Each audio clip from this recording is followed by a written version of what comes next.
what up? How's it going? Hey, man, Jimmy's having a hard time right now, right? He's to the point where he's giving the craziest deals to try to gain some more business, and he's losing at this point. And I just wondered aloud, like, yo, he's going to an insurance company asking for money back. He has to know you don't get money. Like, begging ain't going to do nothing.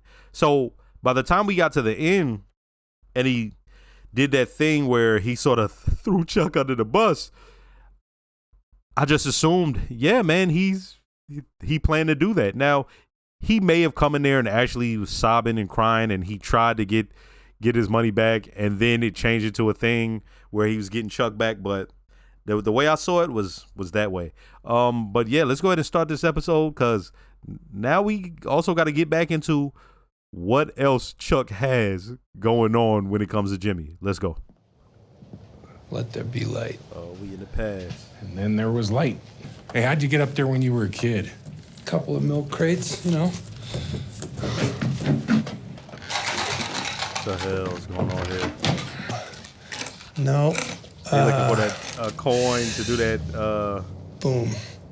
That thing. Indian head penny. All right, that's worth about $3. We polish it up, run the coin game. Nice. Yeah. Now you're gonna tell me what your coin collection was doing up there. That's a long story. Was Chuck hating? Let's get out of here. All right, now let's hit it. No, there might be another one. Second I see it, I know what it is. It's a George Washington silver. I tell my dad, Pop, this quarter is rare. It's worth $4. He hightails it out of here to give it back. After about a week, he starts talking about giving it to Father Mahoney for the poor box, so I make it disappear. They never should have bought it in the first place. My dad didn't have it in him. Everybody liked him because he was a soft touch. Every deadbeat in the neighborhood owed him money. You come in here with a sob story, you leave with a pat on the back and a gallon of milk. Oh, yeah, that's right. He had that notepad. Huh?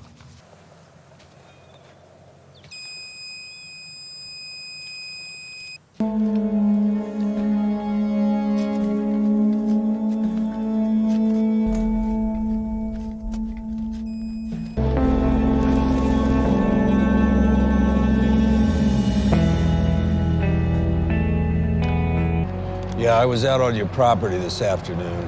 I found a dead body. Off the old post road. I was out with my metal detector looking for arrowheads. No, I don't want to give my name. I was trespassing it.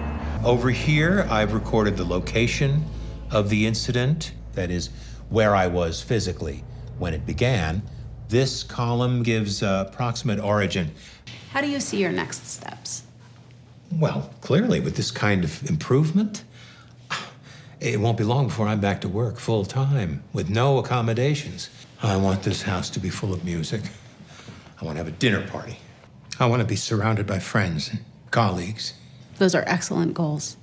Doctor, I wouldn't have believed I could come so far so quickly. I'm just cautioning you not to push yourself too hard. I know. Appreciate every step forward, but modulate your expectations. A very public incident, perhaps the worst experience of my life. It was proven to me in public and beyond the shadow of a doubt that there was a battery, a fully charged battery, almost next to my skin for the better part of 2 hours. To me, it's as real as that chair. It's as real as this house. It's as real as you. What if it's all in my head? I thought he was And still if going to be that's going true- after Jimmy, but I guess he really is trying to. If it's not real, then what have I done? Yeah, the station just quoted me $450 per. $450. That's for airtime only. Call the station, ask them how much they charge for production. How about we pay you $450 for the one that already aired, and then we take it from there? It's the real and intellectual property of Saul Goodman Productions. I don't think so. I mean, it's our faces. It's our store. And it's my commercial. And you can't run it without my permission. You want to play it like that? Okay. $450 is now off the table. Yeah, and that crew of yours? Yeah, Hey, fuck just a y'all. bunch of UNM students. We can get those. We can get We can get students. students. Yep. We are not going to pay you $6,500 for something that we can do ourselves. You got it? Seriously. Seriously. Slipping Jimmy Tom? Slipping Jimmy Tom? Pause. That sounds crazy. No, if you're gigging a lot. Are you gigging a lot? Guys, sorry to interrupt. Okay, well, best of luck in all your future endeavors. Go. Goodbye. Go. Sorry about that. Slipping Jimmy! Are you okay? Hey, that's high quality slip and fall right there. You guys have liability insurance, right? I got a friend, Billy got one. He's a driller, has a small operation over near Farwell. Anyway, the poor bastard's tangled up in some kind of a interstate wrangle between Texas and New Mexico. Now, I can't make heads or tails of it, and neither can he. I told him about the job you're doing for us. I know he'd love to talk to you. Kevin, your faith in me it's She gonna need somebody It means else a to lot. help, man. but when we Or first started something. working together, I promised you Mesa Verde would be my sole focus. I saw you got that branch approved on your original timeline after all. We did, thanks to Ms. Wexler here. Well, Kim's one of the best. You're lucky to have her. She sure is, and we sure are. Seems like just yesterday she was logging hours in doc review. Always a pleasure to see one of our proteges spread her wings and leave the nest. Hey, Howard, move along, nigga. Well, I'll get out of your hair. Yeah, you do Best that. of luck to all of you. You too, Howard. Pinstripes. What is she about to do? Pay him back for the school stuff, right? Like,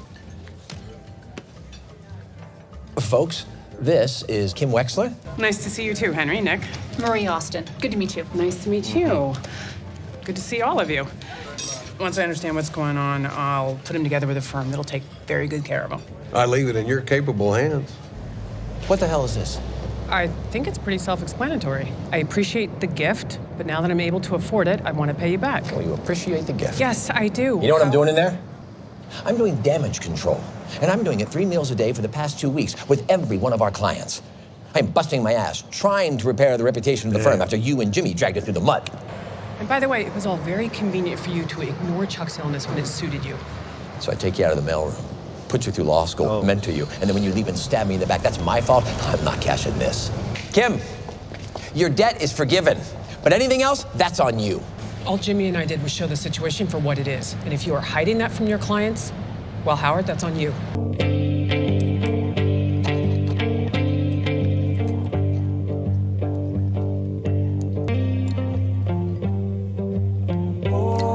oh, so I get what he's doing. He's not poisoning.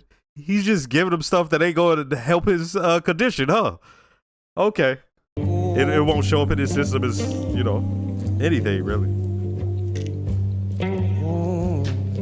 Some goddamn Motrin. That motherfucker gotta slip it in there as he walk by. Ooh. Blue shirt, yellow wall, silver door.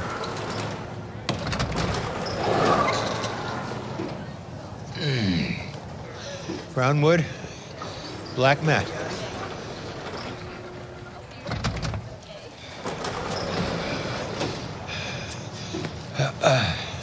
He's really trying. I don't know why. I just assumed he had something else for Jimmy. Okay, I guess I was wrong. This was all about getting in contact with the doctor to try to make yourself better. Orange. Oranges.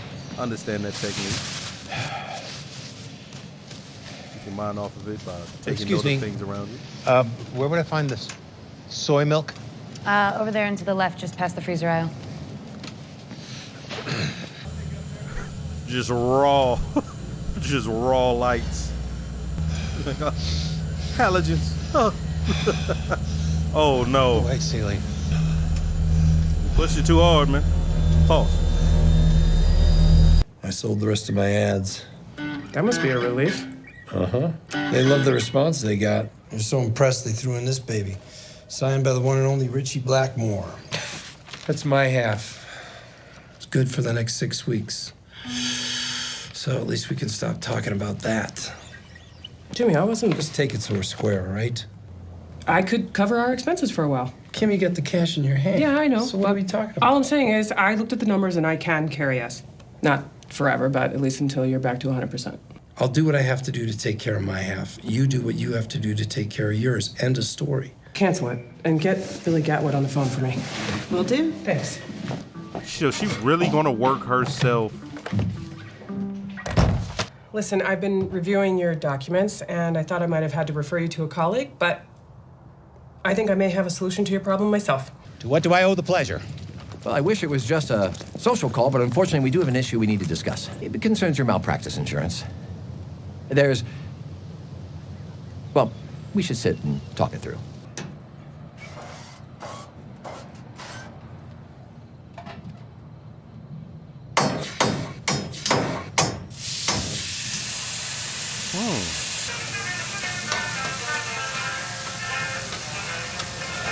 So he'll take off his jacket because it's so hot. I'm assuming.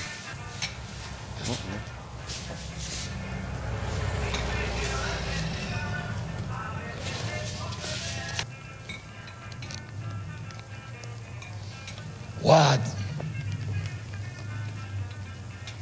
This one looks funny.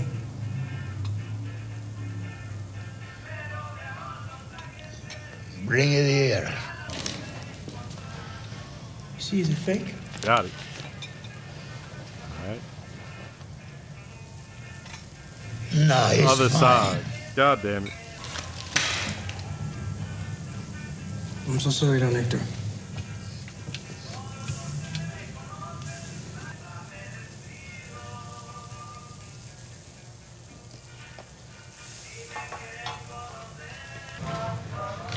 I'm heavy. Took care of that problem over on Fifth. That crew won't bother us no more. Hey, do me a favor. Shut up. You're good. Okay. See you next week. He like, why bother?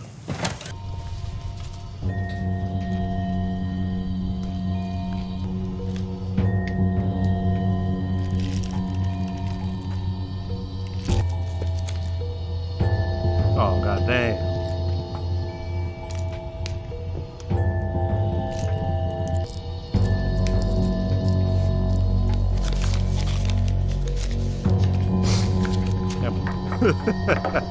It's funny because it's just hot in there, but the perspiration on his face makes it look like he's, really in distress, which he is.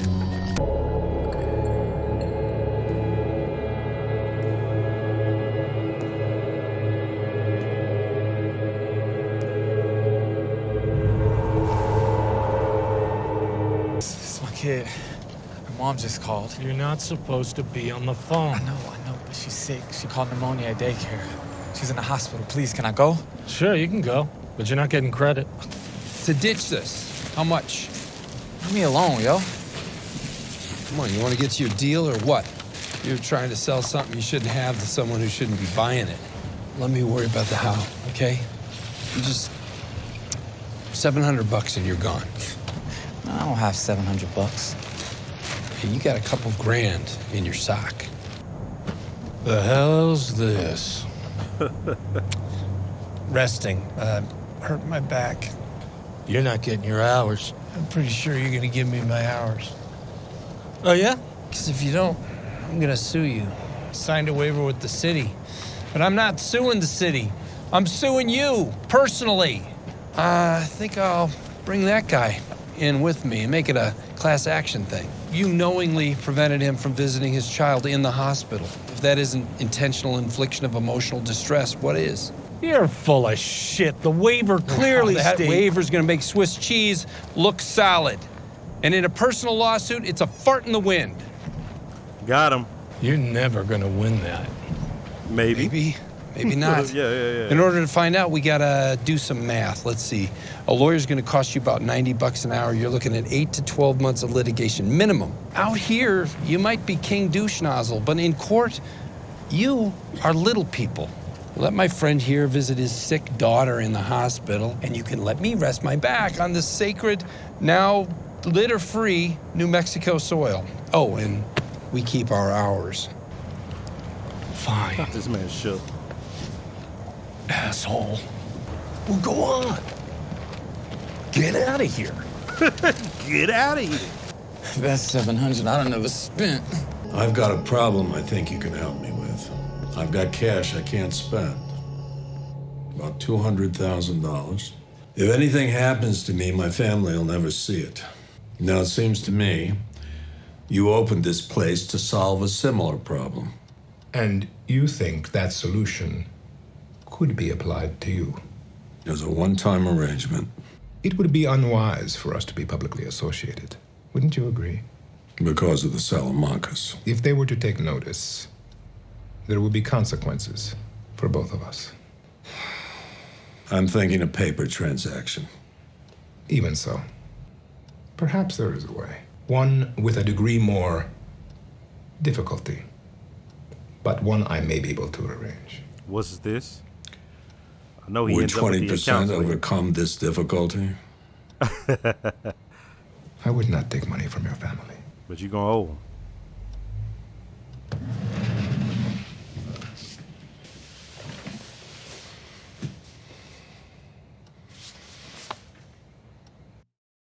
First, let me start by saying don't forget to like, comment, and subscribe. If you are subscribed, make sure to hit the notification bell. Shout out to all the new viewers. Shout out to all the subscribers. And I have a Patreon with full-length early reactions to things like this. If you'd like to, check it out. Mike has all that money. He's like, hey, I need you to help me. Now, we know later on the thing with Mike is, especially in that final season, it's they have accounts set up directly for the family, for his granddaughter.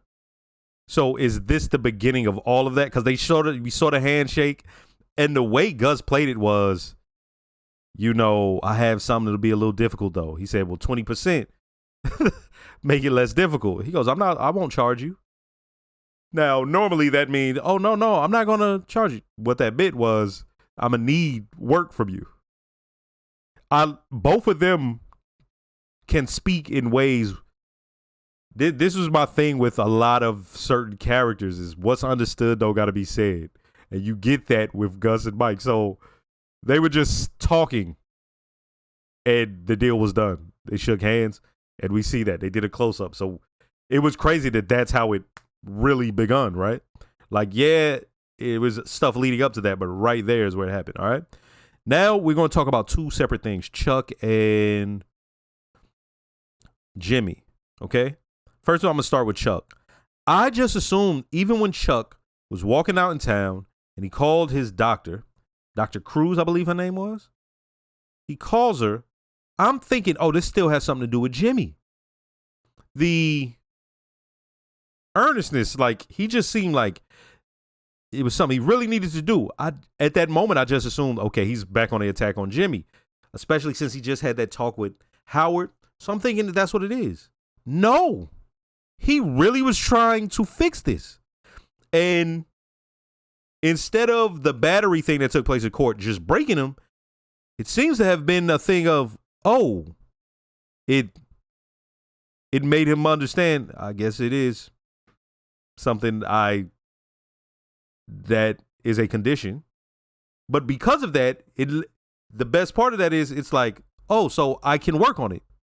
Because before, when he believes it's the electromagnetism thing, he thinks it's out of his hands. He's like, I just edited the first episode, and he's like talking about research that was done on electromagnetism in the very first episode. So he thinks that's the way to deal with it. But now he's in medicine, and he was taking a log, and he's talking about the pain scale and all that. His plan of attack is dealing with it mentally. So instead of just walking in, it's brown piece of wood, purple sweater, white sign, red pepper. Right? He's trying to keep his mind off of it. It's like when a dude is smashing, he think about baseball, trying to keep his mind off of it.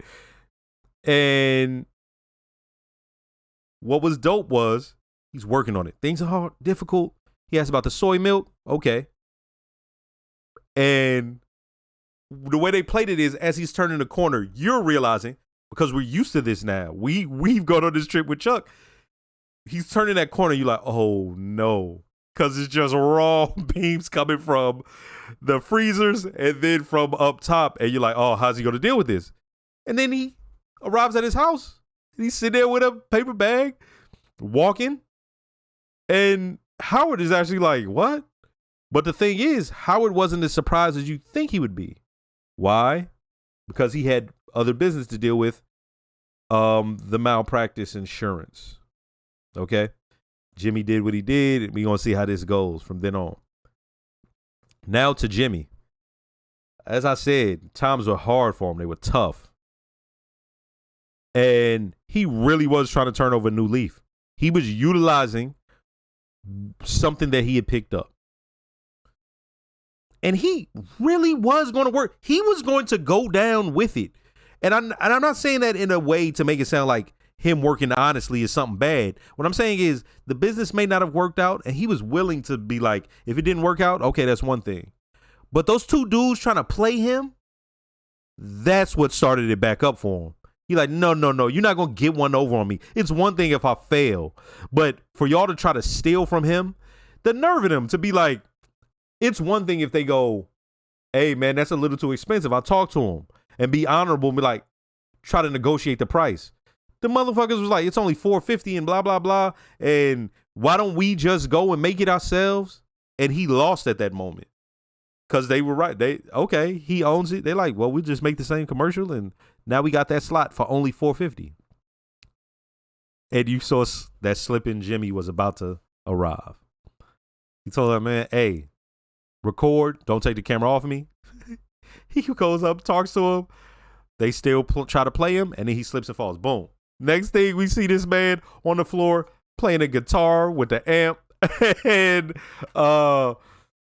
and he has money for Kim. Now, Kim, as we know, she feels guilty. But she really, she loved Jimmy. To the point where she sees that as being a part of him, the whole slipping Jimmy thing. It's a flaw, but it's a part of him. To the point where you don't see her like, why can't you just stop, right? Nothing like that. She didn't even bring it up. She knows that man, what he did. He's laid on the floor. She understood he hustled. She got that. But she just said, hey, could you don't have to worry about it. She wanted to take that off of him. And I feel like, it's fucked up for her because she's feeling the burden of this. You see, she don't even have nobody to talk to about how she feels, to the point where she admitted to Paige. You know what I mean? In that episode, she admits to Paige, like, oh man, it's, this is how she really felt. When she's in there and Howard arrives and they're talking without saying what it really is. So she goes and gives them the check. And he's like, what is this? She doesn't want to have him hold anything over her. She just wants to be completely disconnected. Because, right, even if it's a thing of he's just saying hi, doing niceties, she can feel it's like beaming at her, like, you know what you did to us. Yeah, how could you do this to me? I'm the one. Right. And the thing that really put that home is he's like, oh, she's one of our finest ones. Yeah, So she really is willing to work herself to death to try to stop Jimmy from going any deeper. Because the thing is, she understood at that moment, oh, shit, if he did this in order to keep paying the money, that's what he's going to do now. And so when Jimmy asks, do you believe me? Once again, things are being said that stop being said. He knows she knows. And she knows. All right. So him asking, do you believe me? It's like, come on, man. Y'all both know what's up. Jimmy is a beast. That motherfucker got $700. I'm like, how's he going to do this? He still knows the law. So he got that guy. He said, no, I'm not suing them. I'm suing you. Guy's like, you can't do that. And then he just goes through everything so smooth. And the dude was willing. I'm like, is he going to pay it? Dude was willing. He's like, hey, this is the best $700 I ever spent. Like, shit. Got him out of it, and he keeps his hours. Man, going forward, she tried her best to kind of draw Jimmy out of it, but once he realized his power again, it's like, we don't know how this is going to go. Or do we? Hey, man, next episode.